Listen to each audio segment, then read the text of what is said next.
Hi, and thank you for joining me. I'm going to show you how to do the Icelandic bind off on the sleeves. And here, this is one sleeve that I've done already. So this is the bind off, which comes out really beautiful with the garter stitch and correlates really nicely with a cable cast on knit. Yeah, and as you can see, it also joins very nicely to the cable cast on of the underarms. Alright, I'm going to show you how to do this joining, and actually this kind of rule applies to any kind of picking up stitches from the underarm to join for the sleeves, even if you're not casting them off, and I'm going to explain about it now.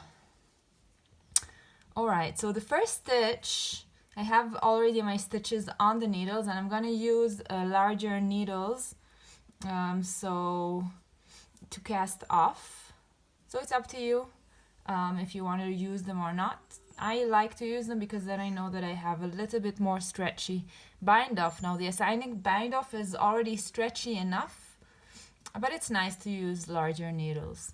Alright, so what I'm going to do now is actually I'm going to put this stitch from the cable cast on, so it's this last stitch right here. I'm going to put it on the needle. Okay? Now, if you're already picking up stitches for the sleeves and you're gonna knit sleeves now, I would just knit these two stitches together. Okay, so you put up the first and you knit the two stitches together, you complete the round, you pick up another one from the end, and again, at that time you SSK those two stitches, and then you pick up the stitches from the underarm, and that leaves you with an underarm hole with no holes afterwards. Anyway, now we're gonna cast off, so I'm gonna show you how to do this. So I picked up this stitch, and now I'm gonna knit one, and actually I'm gonna repeat these two actions throughout the whole time. I knit one, place it on the left hand needle, and then I go as if to purl, and then again go as if to knit into the next stitch through it, and I knit one through this loop. And now I just repeat.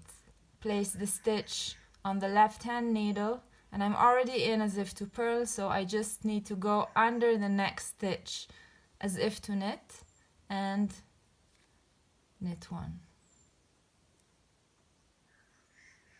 Yeah.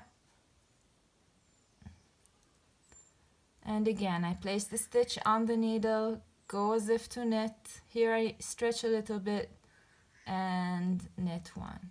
And I repeat this until I'm out of stitches.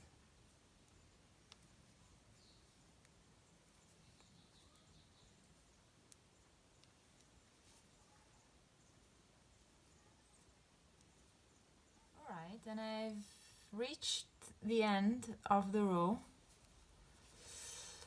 Actually I've bind off all the stitches. I have one stitch on my needle, and yeah, I can pull now. I can cut the yarn, I can pull it through, and can kind of work with a needle to kind of, solve these problems here, which are caused because of the cable cast on. It always leaves one yarn a little bit loose.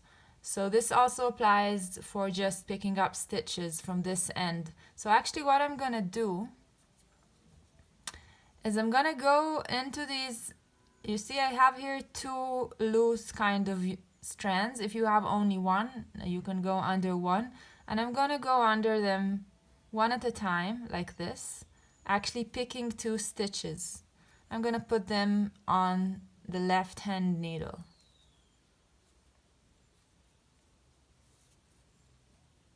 And then I'm gonna place the stitch again on the left hand needle, and this time I'm gonna go as if to purl into that stitch, and then into these both stitches together as if to knit.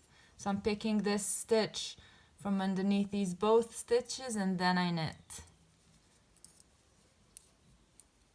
Okay, and you see this kind of extended the bind off, and now I can cut this yarn, leave a loose end to weave the end, and when I pull it through, you see there's still this gap here, but it's quite easy now to work with a needle to compensate for it. And yeah, that will give you a really nice outcome, I think. So please, if you're working on this design, let me know what you think about it. Let me know how it came out for you. I'm really communicative in Instagram. I promise to comment if you tag me in and tag the name of this pattern as well. Alright, see you in the next video. Bye bye.